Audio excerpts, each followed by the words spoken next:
Naam, habari yako msikilizaji na mtazamaji wa Umela Media popote pale ulipo duniani. Ikiwa ni siku nyingine tena tumekutana hapa kwa ajili ya kupeana taarifa ambayo inakuwa ni kubwa zaidi kwenye uwanda wa michezo nchini Tanzania. Ripoti nilionayo hii leo ni kutoka ndani ya klabu ya Simba ambayo kwa hivi sasa wanaendelea na maandalizi kwa ajili ya mechi yao ya kimataifa ya kombe la shirikisho. Lakini kumbuka kwamba kwa hapa Tanzania bado kuna vuguvugu la kuahirishwa kwa mechi ya dabi ya Kariakoo ambayo mpaka hivi sasa bodi ya ligi yenyewe haielewi itoe maamuzi gani mpaka hivi sasa, kwa sababu bado ipo kimya licha siku kuzidi kwenda.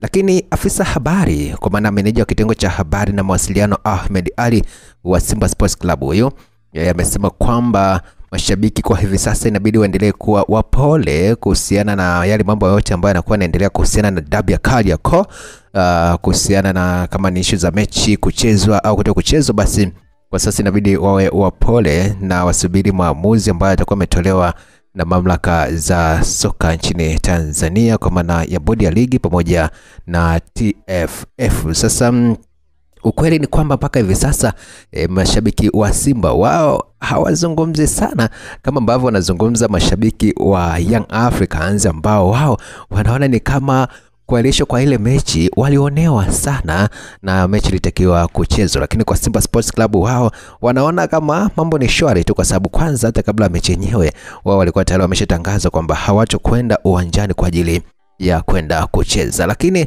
mamlaka za soka pia kupitia bodi ya ligi kwa maana ya mwenyekiti pia Steven Mguto ameendelea kusema wazi kwamba kama ni kanuni tayari kwa hivi sasa inaonekana shughuli ishakuwa ngumu, kwa sababu ukiangalia kwa hivi sasa kama zingefuata kanuni basi ilibidi mmoja ashuke daraja. Na hapa sasa maana yake ni kwamba busara zilitumika zaidi kuliko kanuni, jambo ambalo katika sheria linakuwa linaleta utata. Bado bodi ya ligi wenyewe wanakuwa wanazidi kujichimbia shimo ambalo ni zito kweli kweli, wanazidi kutoa mzigo kwa Simba na Yanga, wanakuwa wanausogeza kwao, kwa sababu kusema busara ndo ambazo zinatakiwa kutumika zaidi kuliko kanuni, wakati hizo kanuni ambazo zinasemwa zisha tumika kwa timu nyingine bado inakuwa inaendelea kuleta utata zaidi. Kwa hiyo namuelewa Ahmed Ali akisema kwamba watu inabidi wawe watulivu, kwa sababu hii kipindi haieleweki ni nini ambacho kinatakiwa kufanyika na ni maamuzi gani ambayo yatatolewa ili basi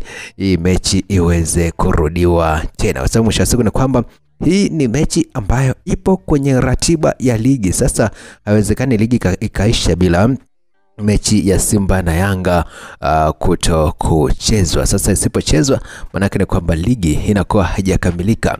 Kinyume na hapo ni aidha maamuzi badala yaweze kutolewa ambayo na yenyewe ni magumu, kwa sababu ukisema labda umshushe Simba daraja haiwezekani, kwa sababu mechi imeahirishwa na bodi ya ligi. Kwa hiyo Simba hapo tayari anakuwa hana makosa. Ukisema Yanga hivi na wanaenda hivi, kwa nakuta hii ngoma bado ni nzito kweli kweli. Ripoti kamili utazidi kuzipata kupitia hapa Umela Media.